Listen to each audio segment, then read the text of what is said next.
What's up, everybody, and welcome to my AEW Dynamite review. Dynamite. Since the word dream match wants to be thrown around a lot this week, I got a lot to say about that once we get towards the end. But where were they tonight? Missouri, Independence, Missouri. Kicking off the show, well, a little bit different this time. Basically, it was an ambulance in the back, and I guess the Bucks were being loaded into the ambulance. I had someone end up attacking the Young Bucks. Don't know who. Kenny Omega's trying to get to them. Hangman decided to go with them to the hospital. Basically, Page, like I said, he left off with him while Omega he ended up staying. Don Callis had to tell him to stay due to his match with El Hijo del Vikingo in the main event later on in this show. Which, like I said, I got a lot to say about this main event. But we do kick off the show tonight though with Sting, Darby Allin, Cassidy versus Kip Sabian and the Butcher, the Baker, and the Candlestick Maker. I don't know what happened to the Bunny, but they have Penelope Ford out there. Honestly, it's not much I could say from this. Yes, this was a six-man tag. Obviously, the crowd is going to be hot for all of these guys right here. I'm surprised we didn't get to have the world champion on here, but we had one of the pillars, I guess you could say, on this show. Sting, he's Sting. Of course, he's going to do Sting things. I know some would question his gear because actually, dude came out like, what, a bomber jacket and whatnot. I don't know. Sting's gear changes all the time, but it's kind of odd in a way. Like, okay, the shirt thing, we all know he's wrestled with a shirt for a while, but Sting's in pretty good shape for a man his age, and the man can move, okay? Let's not act like Sting can't still go in the ring. He can obviously still go in the ring. He's just not really wearing his regular gear, because I'm like, okay, he wears regular gear, but he just probably have a shirt under it, which, I've seen it since TNA, so I kind of understood. Now he's just going with the long sleeve, but now he's like wearing jeans out. I don't know, Sting in jeans wrestling just looks weird. It's like he's just going for a street fight match. Like he's still doing the moves, but I don't know. I don't know, but hey, that's him. I don't know. One of my friends said like a self conscious thing, but the jeans really do kind of throw me off. But it's Sting. Sting can still go in the ring, so I'm not that mad. But obviously, this was a six-man. Of course, a couple botches here and there I saw. But Sting ended up getting the Scorpion Death Drop for the win onto Sabian. So yeah, Sting, Darby, and Cassidy won. Darby staring at the Double or Nothing banner. Probably most likely going to be a fatal four-way for the world title. By the way, like I said, we didn't even get the world champion on this show. But I've already said what I had to say about that four-pillar thing last week. I only look at Darby as really the next credible contender, for the world title. Even though Jungle Boy does have wins, I'm still kind of iffy on him on this whole pillar thing. And Guevara, I just don't even look at him as one. Some would even say you might as well look at Cassidy as one because that's Tony's favorite wrestler. So really think about that for a second. Some people wonder where Wardlow is. They killed his whole booking nowadays, or Hobbs, but they got Hobbs. Well, we'll get to that in a minute. But yeah. Well, here's the next thing. They did show video packages of what at least they actually showed a video package of El Hijo de Vikingo. Because let me say this about this match, okay? And we'll get to it in a minute. But just looking at this whole quote unquote dream match, and I use that term loosely, I didn't look at this as a dream match. Now, I don't think a lot of people even know who El Hijo del Vikingo is, okay? Because Tony Khan just announced it on Twitter and called it a dream match, and half of everybody doesn't even know who the guy is. Do I know who he is? Very little, okay? And I only say this because I saw him on TNA, like, Impact, probably like maybe 3-4 years ago, I believe, when Impact was in Mexico, and I thought he was really good. And I've probably seen a couple clips from AAA here and there, but when I see people going like he's the number one guy in Mexico or this is a dream match, like listen, if you follow the guy like that, nothing wrong with that. If you want to say if it's a dream match, like that's your thing. But at the same time, if a majority of the audience doesn't know who he is, how are you really gonna call this a dream match? Because what the match got delayed a few years ago due to I think it was Kenny's injuries or COVID. I believe it was one of those things.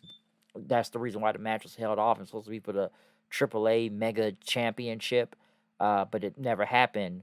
But I don't call this a dream match. Like, nobody didn't really know who the guy was unless you're really that hardcore of a fan. and you follow the dude like that, or you follow down there and like AAA, and like I said, if you follow the guy, then hey, that's good on you. Then I can see why you look at this as a dream match. But don't expect everybody else to know. But then, hey, that's Tony arguing with quote unquote bots again on Twitter, or once again, when you think of that, the word niche audience comes up. So you hear that a lot when it comes to AEW. So at least they actually had video packages, but kind of waited late till the day of the show. You just kind of announce this on Twitter, and you expect us all who to know who the hell this guy is, and think we just go along with the whole dream match narrative when it's not a dream match. I know it's gonna be a great match and insane, but I'm not gonna sit here and call it a dream match. Like, come on, really think about that. Next, the Gun Club went against Top Flight for the AEW Tag Team Championships. I have no idea how Top Flight got a shot at the tag titles. I don't know. But this match didn't really go on that long anyways. It ended up with the Kingdom coming out there, attacking Top Flight. Basically, the Gun Club hit their finisher onto, I think it was Dante Martin for the win. Right after that, FTR came out, won the shot at the tag team titles, but the Gun Club says you'll never get it. You're not going to get those title shots, and they basically had an offer. Listen, how about this? We'll never tag again in AEW if we lose. Okay. All right, we'll quit AEW. All right, we will quit this company if we lose the next match for the tag team titles, which the Gun Club end up agreeing, and they end up spitting in their face and walking out after that. So I guess there's more speculation if FTR will be sticking around AEW, or will they go back to the WWE? So let's see what happens, because those contracts, we've heard about those contracts before. So hey, I don't know. Jade, Layla Gray, and Mark Sterling were in the back, basically talking about Taya, about both of them having the same finisher and whatnot. I guess what Gray's gonna do something on Rampage this, well, not Friday, but Saturday. Rampage is on Saturday this week, so they kept getting that wrong a few times. Hook went against Stokely Hathaway.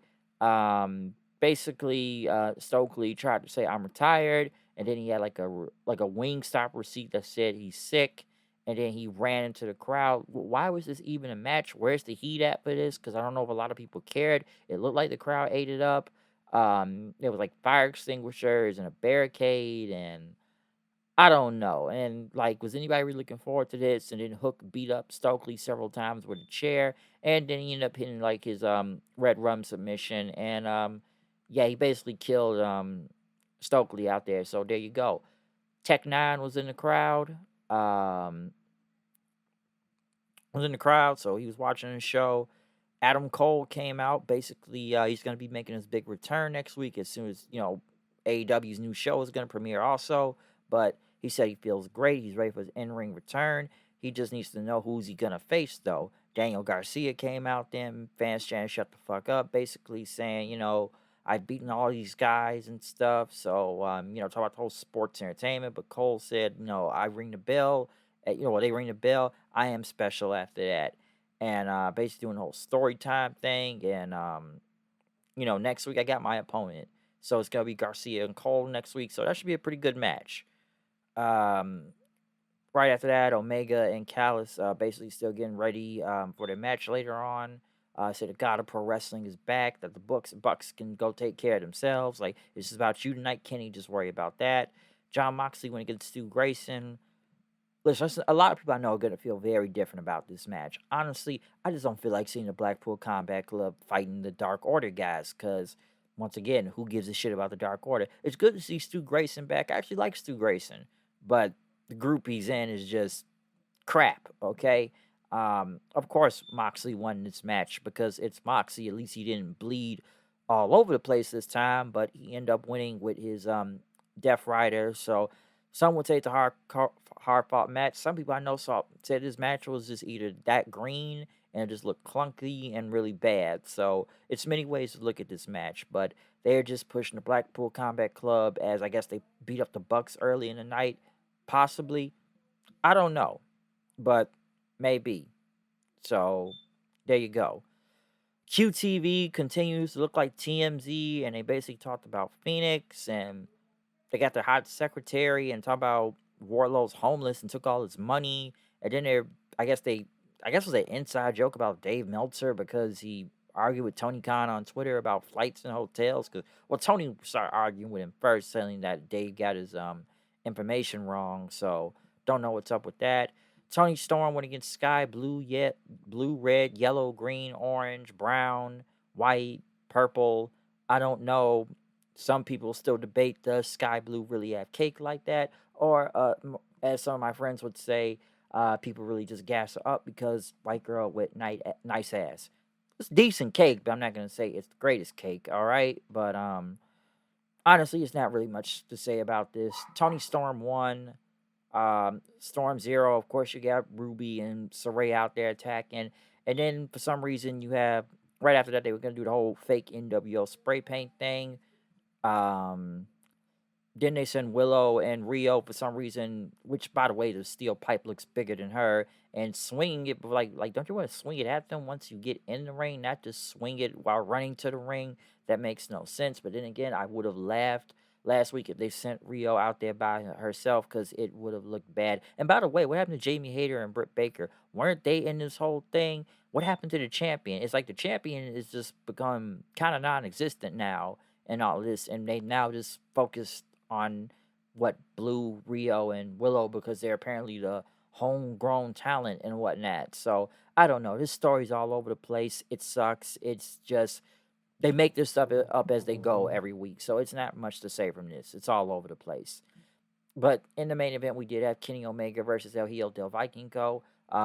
Listen, you can sit there and call us a spot bets if you want, but I enjoyed this match. I enjoyed this match a lot. Like I said, El Hijo del Vikingo is really, really good. Don't get me wrong, that 630 to the damn table looked like a rough ass spot, which even I had to say like sheesh on that, but just a lot of crazy, insane match. Because what he did another 630, ended up missing it, and then Kenny hit the V trigger and the One Wing Angel, and it was over. But listen, it was insane, and the crowd loved it. You already knew the crowd was gonna love it, and like I said, El Hijo del Vikingo, he does some crazy shit that I'm sure a lot of people have never seen before, and I'm sure people know who he is tonight. Because for the people that didn't know, now you know who he is. So I always knew it was gonna be a great match. It's just I don't look at this as a dream match. Okay? If you want to look at it as a dream match, go ahead. But don't hype it up on the internet when a majority of people don't know who the other guy is. Like, come on, we finally seen video packages of him, okay? You expect everybody to know he's the number one guy in Mexico. Well, everybody doesn't follow what goes down in Mexico or AAA like that, like I said earlier. So maybe they know a little bit more about him tonight. Maybe they'll look him up now. But like I said, hell of a match. Insane stuff. But dream match, I ain't calling it that. Don't look at it like that. But literally right after the match, Omega had got up. He was about to be interviewed. Next thing you know, the Blackpool Combat Club attacked him. Hangman Page arrived back at the with an ambulance. Surprised he didn't drive it to the ring. Apparently, we have to, I guess, imitate Stone Cold by arriving back from an ambulance and whatnot. I guess to somewhat make you look like a badass in a way. He comes out with a board with nails in it and basically, chased him off. Don Callis, for some reason, ended up throwing himself on the mat, which Kenny, I guess, believed that Hangman attacked them. So I guess Callis there is just trying to get Omega for himself. And he's been talking to Konosuke lately, so obviously some type of swerve is going to happen. I don't know, but Callis may turn on Omega. I'm not sure, but obviously he wants him for himself here. So yeah, Dynamite tonight was Dynamite. Okay, so other than that, comment, subscribe, follow me on Twitter at HoodandKnight890. Tell me what you think about AEW Dynamite tonight. Hell of a main event. I'll give it that. All right. So I'll see you then. Peace out.